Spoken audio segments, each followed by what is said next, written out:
Hello and welcome. I am Rusty Clark. Alongside me is my father, Graham Clark. We are here and this is Talking Sports with Rusty Clark, as previously mentioned.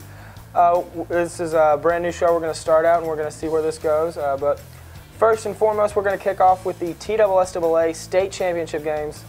Dad is just recently back from them and has some scores and some updates to go. Most of the games lasted about as long as my first marriage.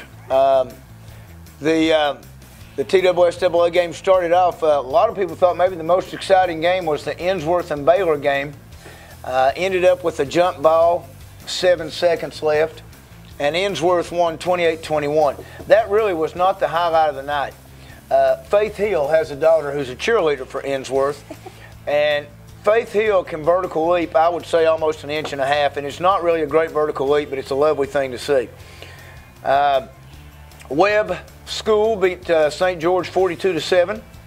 South Pittsburgh was 41-6 over Joe Burns. Alcoa, man, I'm going to tell you what, you talk about really coming out and getting after it. 56-14.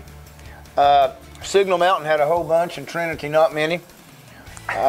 Greenville, 60-12. Congratulations to Greenville. Will Carmichael, very obviously, why he's the 4A Mr. Football. And B.J. Spradlin, man, he carried the ball like crazy all night long. Hendersonville got beat by Columbia 28-7. And probably the very last game, the Maryville game, 23-21. Smyrna was backed up 2 times, didn't catch punts. Backed up, starting off on the 1-yard line and trying to come out. And they each time took the ball about 7 yards deep to the tailback to try and come out of the end zone, and they got sacked on the last time, got a safety to make it 23-14. They scored, drove the length of the field, and with 1 minute and 30 seconds left, had it 4th down and 1. This will sound familiar. Had it 4th down and 1. We're going for the first down. Excuse me. Actually got the first down. We're called for illegal motion. And moved it down to 4th and 6, and with 1.5 minutes left, they tried to kick a field goal, got a low snap, and field goal got blocked. So Maryville, once again, 23-21. There is joy in Blount County. Sounds very familiar to me. Yeah. First of all, I'd like to talk a little bit about Alcoa. How many state championships in a row is this for them? I think this was maybe their 5th in a row. No, I heard them say it was their 7th in a row. And they've had a couple more. They had a break of about 2 years there, and serious depression in Alcoa. 2 years without a state championship.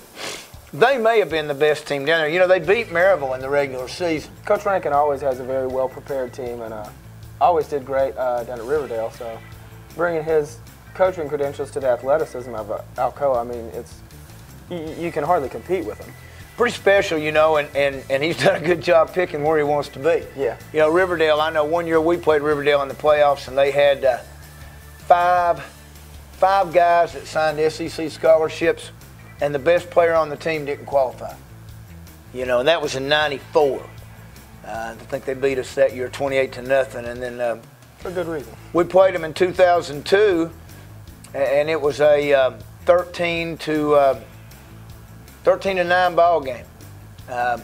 Anyway, they went on and played in the state championship game each time that we played them, and won it 2 of the times, I think. So yeah, Coach Rankin does a great job, period. And you know, there's some talk. We had some meetings while we were down there, speculation that they may do some things to change the playoffs a little bit. The seedings, some inequities, you know, like Riverdale was 4th in their conference and was ranked 2nd in their quadrant. Southern South, who was 2nd in our conference, was ranked 6th in the quadrant. Daniel Boone, who was 3rd in our conference, was ranked 2nd. So they're talking about going away maybe from overall record and placing more emphasis on what place you finished in the conference.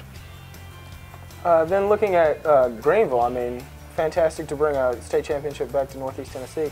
All year long put up points. You talked about Carmichael, an absolutely spectacular player. All year long put up huge number of points. The state championship game to put up 60 to, what is that, 12? 60 to 12. Yeah, let's go a step further on Carmichael. He also had 3 interceptions. He was the defensive player of the game. He made one that was unreal. I mean, he goes up and takes it away. I mean, just a very special player. And then Spradlin was the offensive player of the game. I think he rushed for about 160 yards. But they played Tresvant from West Memphis. And Tresvant really hurt them. I think Tresvant had like 6 personal fouls. 6 15-yard penalties, and kind of difficult to win like that.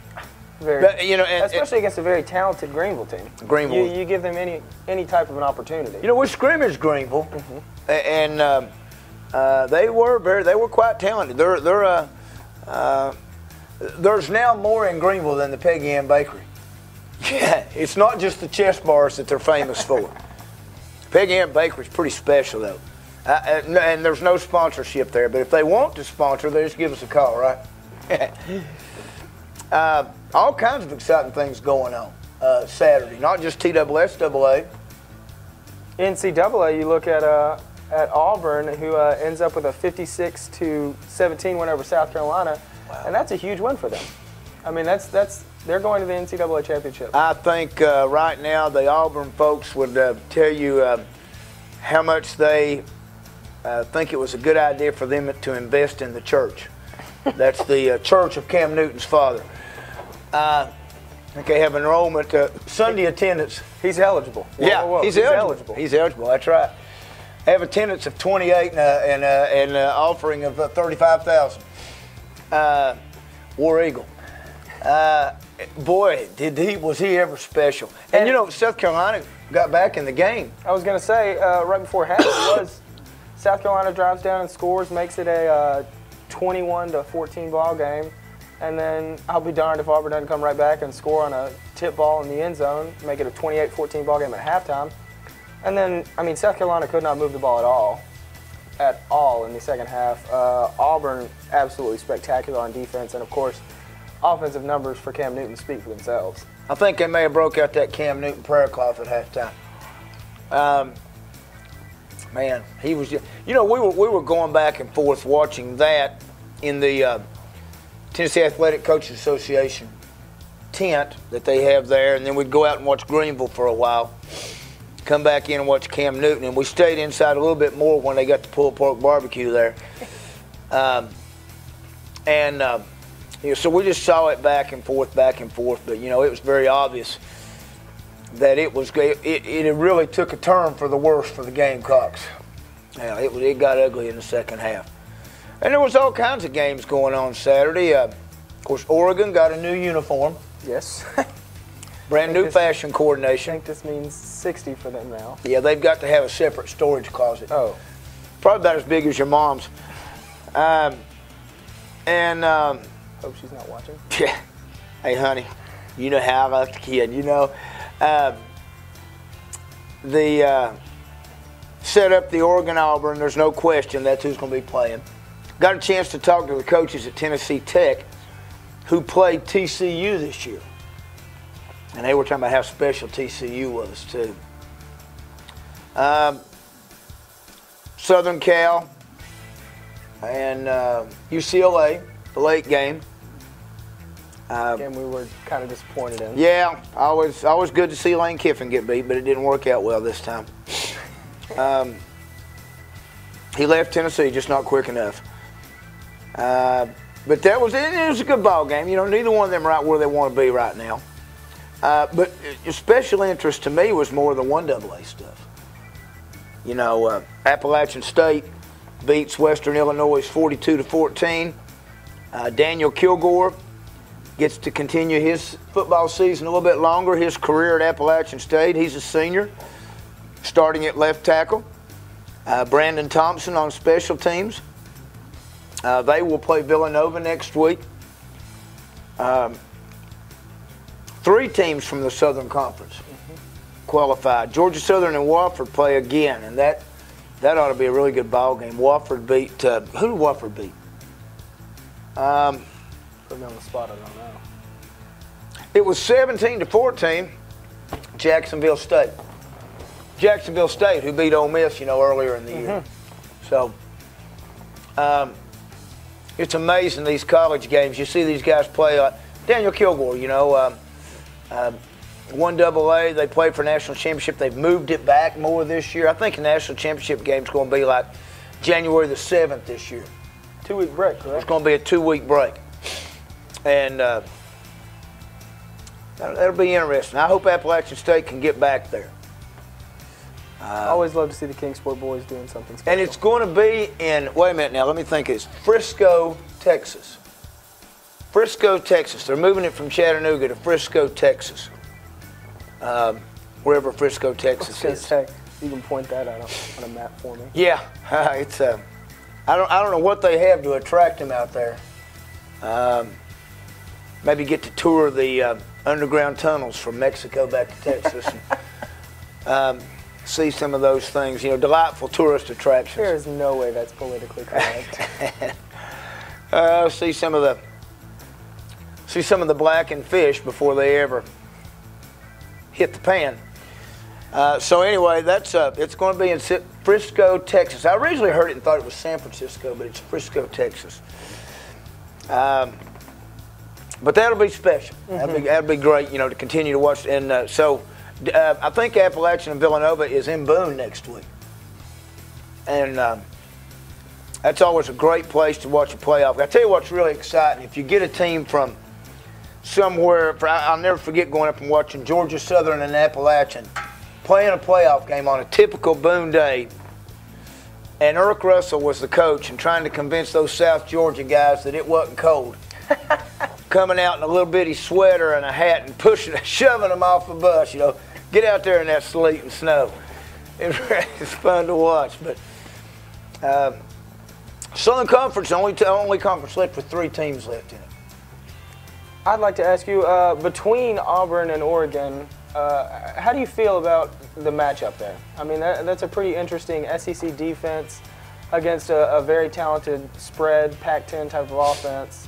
And then, of course, you have Cam Newton, who's, I mean, not just Cam Newton, but the Auburn offense, who's putting up, you know, large amounts of points every game. It's going to be very interesting to see the back and forth in the national championship. I just can't see Auburn getting beat. Early on, they talked about him not being real good in the pass defense. I don't know. They may have brought a few guys in. You know, when they've got Fairley in the game and the other big defensive tackle, Fairley's pretty awesome, I think. You know, I mean, there was leads the SEC in tackles for loss, I believe. There were some issues about him after the Georgia game. Yeah. What was it? Late hit. I believe it was a late hit and excessive celebration or something. Yeah. Yeah. Well, man. The times I've seen him play, he's pretty special on defense, too. You about can't block him. I mean, as big as he is, to be that quick is really something you don't see. And, you know, as athletic as he is at his size, it's hard to contain him for a whole game. He's going to make an impact one way or another, whether it be in the first quarter or whether it be in the fourth quarter. He blocks out the sunshine. Yeah, here's and runs. Mm-hmm. You know, runs. He covers quite a bit of ground side to side. He is a great reminder of the best pass defense is a great pass rush. You know, and he makes their defensive backs better. Good old Watsonism. Quarterback can't throw the ball from his back, so obviously a good pass rush, you know, changes the game in any sense.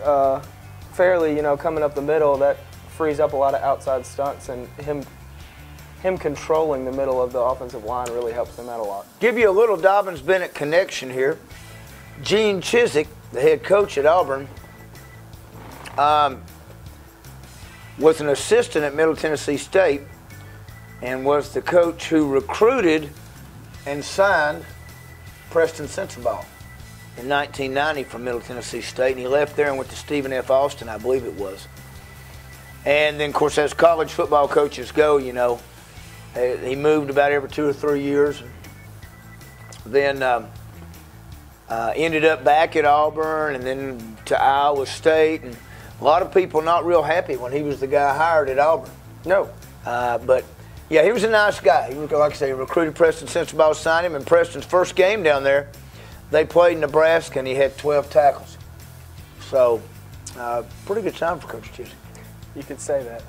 We're going to move on to a little Dobyns-Bennett athletics. We're going to start out with the boys had a Thursday game against Davy Crockett, which they ended up winning 71-41 with Tyler Alshot being the high man of 25 points there. DB boys have started out pretty impressive, 5-1 right now. I think their only loss is in the Thanksgiving Day tournament. Cobb County. Cobb County. You're correct. Yeah. The plan or the thought was that Dobyns-Bennett would end up playing Science Hill in it. And Morristown East upset Science Hill, and Cobb County upset us. We have since played, excuse me, Austin East. We've had wins over Austin East, Morristown East, and David Crockett. Did you see the David Crockett game? Yes, I did. I was there in attendance. And I was kind of surprised that Crockett had a 7-footer that only got 10 points and probably touched the ball maybe 12 to 15 times. You have a 7-footer in East Tennessee of a bunch of, I think tallest kid on Dobyns-Bennett's teams right now is 6'5". So to have a 7-footer and not use him as much as they should, I was very surprised by that. Well, and but he's still got to get open. Yeah. Of course, I didn't see it. I was camping outside of Ralph's Donut Shop there in Cookeville and waiting for the next game. And by the way, but tragic bit of news, Ralph, the proprietor of Ralph's Donut Shop in Cookeville, passed away a couple of weeks ago. Oh, goodness. And I think if you remember, we flew our flag at the house at half-mast. Yes. Those are our all-time favorite donuts, Ralph's. Little moment. Anyway, I didn't get to see the game, but 7-foot or not, you still got to work to get open. How did our girls do? DB girls went on to play Crockett as well. Won that game 54-15, with Briasha Russell having 11 points and being the high scorer in that game. I believe everybody else, they said 5 players had 7 to 9 points. So, I mean, a lot of contributors, always good to see.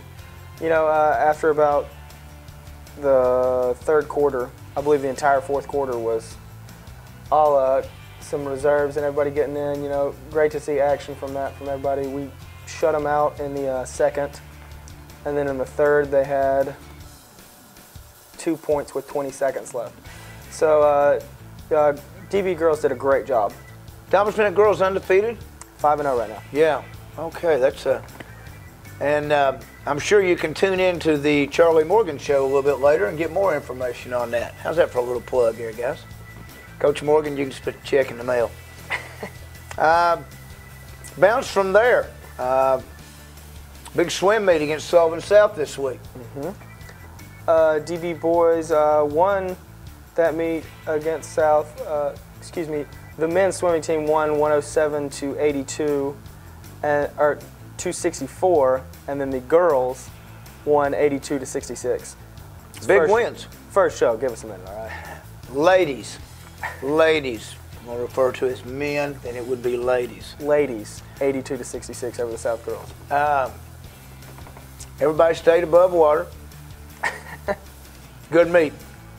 Earlier in the week we lost to Science Hill, but Science Hill has kind of been on top of the swim stuff around here for the last little bit, and I think we're gaining a little ground. I think Dobyns-Bennett's gaining a little ground, but it was a big win over South, and I've got a few of those swimmers lifting weights, and I think they're making some strength gains, which is a big in anything. Doesn't matter what you do. Yes. You got to be strong, bigger, faster, and stronger. That's right. Remember that, folks. You kids at home. A little Brian Barrett plug right there. A little bit of NFL action today. We just got finished watching the Cowboys get a win against the Colts. Pretty good win for them. Had to fight back and win it in overtime on a 38-yard field goal. They win the game 38-35. With Manning coming, marching his team right back down the field and tying the game 35-35. after Kitna has marched the Cowboys down the field and made it a 35-28 game. Goes into overtime. Colts actually won the coin toss and came back with a punt from them, a punt from the Cowboys, and then another punt from the Colts, and finally the Cowboys got a drive together. Interception. Manning threw his 4th interception of the day. Back-to-back weeks with 4 interceptions. Wasn't it a tip ball? Yeah. Yeah, it was a tip ball, and they returned it and got it. Really, it was in field goal range right off the bat. 28-27, Kitna hit Jason Witten, Elizabethan native, as everybody knows, to make it 33-28. 2-point conversion made it 35-28. Just a couple minutes left, but as Manning does, he marched them down the field, and they scored with, it's 29 seconds left? Yeah. Yeah, and then the Cowboys had 3 timeouts and need it. But fumbled the kickoff return for starters.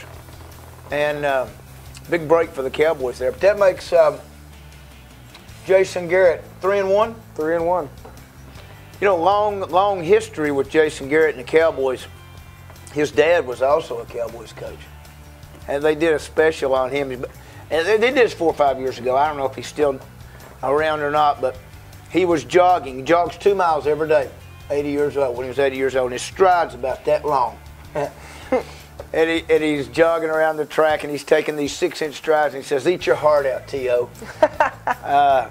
But anyway, pretty special family. They've been affiliated with the Cowboys for many, many years. And the Cowboys, obviously, I mean, they sank themselves too deep to make it to the playoffs, but it sure is encouraging. I'll also say Gerald Sensabaugh, little pride coming out here. Gerald Sensabaugh had a big tackle in stopping the Colts on a little slip screen, and Gerald came up and made a tackle for a loss in overtime. You know, so Gerald, I thought he played well. He did. Gerald played well. Got a little banged up as the game went on, but then came back in and was able to make that big play in overtime. You know, the NFL made him quit saying he was from Dobbins-Bennett. You know, when they all said, you know, school, you know, and they're out University of Pittsburgh, Sam Houston University, Dobbins-Bennett. And I used to like to hear that. But the NFL, I think, made them quit saying their high schools. May have cost them part of their contract money with the colleges. And then we had DB Wrestling in action this week. Yeah, DB Wrestling was in a 3-way match. They wrestled 2 different teams. They wrestled Jefferson County and Volunteer this week. Coming up on the short end in a 35-33 match against Jefferson County, and then coming back against Volunteer and getting a 60-17 win. The Jeff County match was one that we had a couple of forfeits that hurt us in the first, and then we have a little bit of inexperience right now. It's almost as if it's a lot of younger kids are coming up, or a lot of first-year varsity wrestlers are coming up and trying to compete. And as the year gets on, I think they're going to get a whole lot better. But a 35-33 win with some inexperience is something that's normally pretty acceptable. Yeah. I was really excited. Jake Stidham got a win over the heavyweight for Jefferson County. And that weight can go up to what, 285? Yeah. Jake weighs what? You got to weigh what, 190? 191. 191 to be able to wrestle in the heavyweight. So while most wrestlers have to eat celery sticks for about a week to qualify for weight, Jake probably has to eat Big Macs, you know, to qualify for weight. Trying to gain weight. Yeah, he's got to gain. It's like Zach Fleming when he wrestled heavyweight for us. And you know, everybody else was running in their sweatsuits, and Zach was eating a double Big Pal to try. Yeah, having weight. double Big Pals, 7 Broad Street barbecues. Yeah, it's kind of interesting that Jake gets a big win there, and Chris Stout ends up wrestling a kid who's about probably around 20 pounds heavier than he is, wrestling in the 189 division, and ends up pinning him in about 50 seconds. And then the next match, he pins a kid in about 3 minutes. Excuse me, about 4 minutes. But Lamaster and O'Brien, both seniors, stepping up, having very good matches. I think both of them won in both their events, yeah. So there is some senior leadership, and I think as the year goes on, the wrestling team's gonna continue to grow and get better. Yeah, no question. Just like the Tennessee Vols grew and got better this year. Yes. Well, that was exciting to see. It's funny. Everybody's all excited about Tennessee right now because they won their last 4. The record is the same as Georgia Tech's. Georgia Tech lost 3 out of their last 4. So they're both 6-6, but everybody from at Tennessee right now is, gung-ho, great year. Everybody at Tech right now is, oh man, we should have done better. I don't know. What do you think? Where does Tennessee end up in the bowl game? I think Tennessee should end up in the Outback Bowl. I think that's a good fit for them. Outback Bowl? No, you think he'll go that high? Excuse me. What bowl were we talking about earlier? Music City Bowl. Music City Bowl, excuse me. Yeah, and I think it's called something else now. I don't know. They're all named after something. B.B. King's Barbecue and Blues Bowl or Printer's Alley Bowl. Chick-fil-A Bowl. Yeah, they're all named after something. I'm not sure who's sponsoring that this year, but it's still the Music City Bowl. And it's SEC against ACC. And I don't know who the word is as to who they're going to be playing. Another game I think might be interesting, and this stuff's going to start coming out tomorrow, but there's been rumor, I don't know if you've seen this or not, of Air Force and Georgia Tech playing. 2 triple option teams, they might not have time, but for 2 commercials. Because run the ball, run the ball, run the ball, run the ball, That's all it is. Game over with there in 45 minutes. Let's all go home. Let's get a pizza. You don't even get a chance to get everything out, all the wings out from the sagebrush and get them down. And Air Force, a very good team, had a chance to beat Utah earlier in the year when Utah was ranked 8th in the country then. Air Force, and undefeated at that point. Air Force had a great year. Air Force had a great year. Troy Calhoun's done a fabulous job. Former quarterback out there. Played under, coached by former East Tennessee State coach Paul Hamilton. He was his quarterback coach. Fisher DeBerry, a friend of ours that I worked with at Appalachian State, was the head coach out there then, and he's doing a great job. They're very multiple. They're a very multiple offense. It's mostly option, but it's more gun option. They do more things than Georgia Tech does. It's exciting. Yeah, and the other one that I'm looking forward to seeing next week is Georgia Southern and Wofford.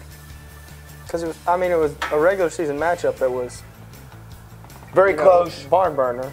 And former East Tennessee State Mike Ayers over there, and they're telling us it's about time to close this thing down. So we thank you all for joining us on this first episode of Talkin' Sports with Rusty Clark. Hopefully we'll work a couple of the kinks out and try and get things going a little bit better for you next time. But hey, look, if you want it to be perfect, you better go somewhere else. Thank you all very much.